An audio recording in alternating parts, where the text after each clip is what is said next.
Hello friend, সবাই কেমন আছো? তো আশা করি সকল ভালোই আছো। তো আজকে আমি একটা নতুন ভিডিও নিয়ে চলে এসেছি। তো আজকে আমি ভিডিওর মধ্যে কিছু কেকেআর টিমকে নিয়ে কিছু বলতে চাই। তো তোমরা সকলেই জানো ফ্রেন্ড যে কলকাতার 6টা ম্যাচ খেলা হয়ে গিয়েছে।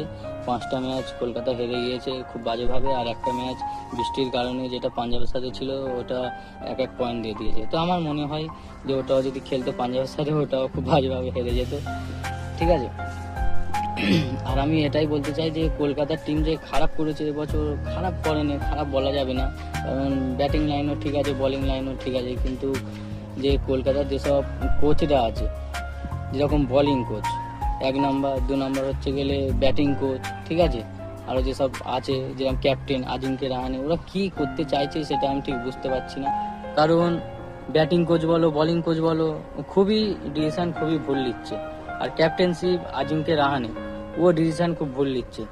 এবার তোমার প্রথম কথা, বোলিং কোচের কথা আমি বলি, যেখানে তোমার ফাস্ট বলার লাগবে সেখানে তোমার স্পিনার দিয়ে কাজ চালিয়ে নিচ্ছে, আর যেখানে তোমার স্পিনার বলার লাগছে সেখানে তোমার ফাস্ট বলার দিয়ে কাজ চালিয়ে নিচ্ছে। ঠিক আছে, এটা হচ্ছে 1 নম্বর। এবার 2 নম্বর হচ্ছে গেলে ব্যাটিং লাইন আপ বলি, তোমার যে জায়গায় সুনীল নারায়ণ ওপেনার খেলে, নাহলে 2 নম্বর 3 নম্বরে ওকে নামালেও রান করতে পারে। ঠিক আছে, তো সে জায়গায় তোমার সুনীল নারায়ণকে লাগাচ্ছে পুরো ফিনিশিং টাচে শত লাস্টে। এরকমভাবে যদি ব্যাটিং লাইন বলো বোলিং লাইন বলো যদি করে, তো কীরকমভাবে ম্যাচগুলো জিতবে? যেরকমভাবে হেরে আসছে ওরকমভাবে হেরেই আসবে ম্যাচগুলো, একটাও ম্যাচ জিততে পারবে না। ঠিক আছে, প্লিজ আজিঙ্কে রাহানে তুমি ক্যাপ্টেনশিপটা করা বন্ধ করে দাও। আমরা সকলেই দর্শকরা বুঝে গেছি যে তুমি এত লোড এত প্রেশার নিতে পারছো না, তোমার দ্বারাই ক্যাপ্টেনশিপ হবে না। ঠিক আছে, তো তার কারণেই তোমাকে বলতে চাই যে তুমি ক্যাপ্টেনশিপটা করা ছেড়ে দাও। কেননা আমরা 5-5টা ম্যাচ বাজেভাবে হারার পরে আমরা চাই না যে পরবর্তী যেসব ম্যাচগুলো আছে আমরা বাজেভাবে হেরে যাই। আমাদের ইরাদা আছে যে আমরা পরবর্তী ম্যাচগুলো আমরা জিতবো, জেতার চেষ্টা করব। ঠিক আছে, তো তার কারণে বলছি যে তুমি ক্যাপ্টেনশিপটা করা ছেড়ে দাও।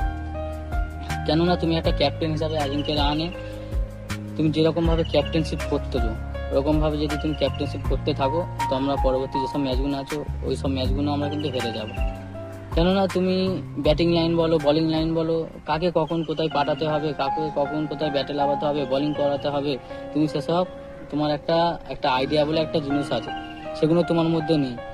কারণ কাকে কখন কোথায় লাগাতে হবে সেই ডিসিশনটা তুমি নিতে পারছো না। তো তার কারণে আমি বলছি যে তুমি ক্যাপ্টেনশিপটা তুমি অন্যজনকে তুমি দিয়ে দাও। তো আমরা যেসব দর্শকরা যেসব সাপোর্টাররা আছি আমরা চাই না যে পরবর্তী ম্যাচ আমরা হেরে যাই, আমরা চাই যে পরবর্তী ম্যাচগুলো আমরা যেন ভালোভাবে যেন জিততে পারি। ঠিক আছে, তো তার কারণে তোমাদের বলছি, কারণ তোমরা হেরে গেলে তোমরা টাকা পেয়ে যাচ্ছ, জিতে গেলেও তোমরা টাকা পেয়ে যাচ্ছ, আর আমরা যেসব দর্শকরা আছি যেসব ফ্যানরা আছি আমাদের মন ভেঙে যাচ্ছে যে আজ কলকাতা আজ হেরে গেছে। তো তার কারণে বলছি যে পরবর্তী যেসব ম্যাচগুলো আছে তোমরা জেতার চেষ্টা করো ভালোভাবে। আমরা হারলেও কেকেআর, জিতলেও কেকেআর। ঠিক আছে, কলকাতা যদি সবকটা ম্যাচও হেরে যায় তারপরেও আমরা কলকাতার সাপোর্ট করব আর করে আসছি, আর যতদিন কলকাতা টিম থাকবে ততদিন সাপোর্ট করব।